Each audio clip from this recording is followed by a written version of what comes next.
Je me rappelle avoir regardé sur ma gauche et avoir vu cet énorme nuage. C'était vraiment comme une explosion, très impressionnant. J'ai juste eu le temps d'attraper mon appareil, de prendre une photo, de regarder par le viseur. Et je me rappelle m'être dit, ce n'est pas le bon objectif, c'est trop serré. Et après, j'ai juste pris des photos, boum boum. Puis j'ai littéralement plongé dans la tente, sous la table. Je me souviens avoir dit à Amou, baisse-toi, baisse-toi, baisse-toi. Elle disait, quoi? Et moi, baisse-toi. Je ne me rappelle même plus avoir touché le sol. Le son était une sorte de wouh du vent, puis whoop. C'était comme quand quelque chose vous frappe, et on a commencé à tomber, à dégringoler. Je me rappelle avoir entendu un bruit un peu comme quelque chose qui s'accumule, toum, toum, toum, comme si ça nous tombait dessus. Et c'est là que j'ai pensé, ça y est, je vais être enterré vivant. J'ai paniqué, la vraie panique. Je ne voulais pas mourir. Je me suis dit que je pouvais faire une bulle d'air. Je ne suis pas un expert, je ne connais rien à la survie. Instinctivement, j'essayais d'attraper des choses, de les éloigner de mon visage, pour pouvoir respirer.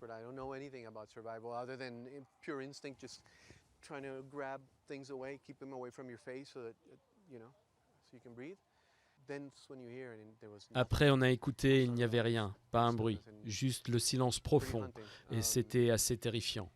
Et c'est là que j'ai entendu Amou dire « Hey, Roberto, Roberto, est-ce que ça va, Roberto ?» J'ai dit « Oui. »« Amou, je suis là, je vais bien. Et toi, ça va ?» Elle m'a dit « Oui, j'ai mal, mais ça va, je suis là. » Et moi « Ok, Amou, pas de panique, on va s'en sortir, tout va bien. »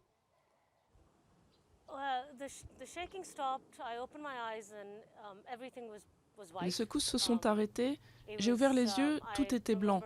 Je me souviens avoir dit à un de mes collègues que c'était comme d'être jeté dans un paquet de sucre glace. Il y avait beaucoup de neige, je me souviens que j'essayais de la gratter pour l'enlever, pour pouvoir respirer. Mes mains étaient couvertes de sang.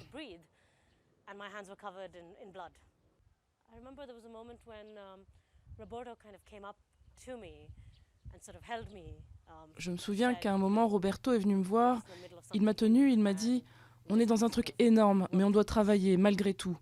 Je pense que c'est ça qui m'a fait sortir de ma panique, de la confusion. Passang avait réussi à récupérer le sac de la caméra. Je ne savais pas où était le trépied, je ne pouvais pas voir. Mais c'est à ça que sert le mode automatique. Donc j'ai pris la caméra et j'ai commencé à filmer.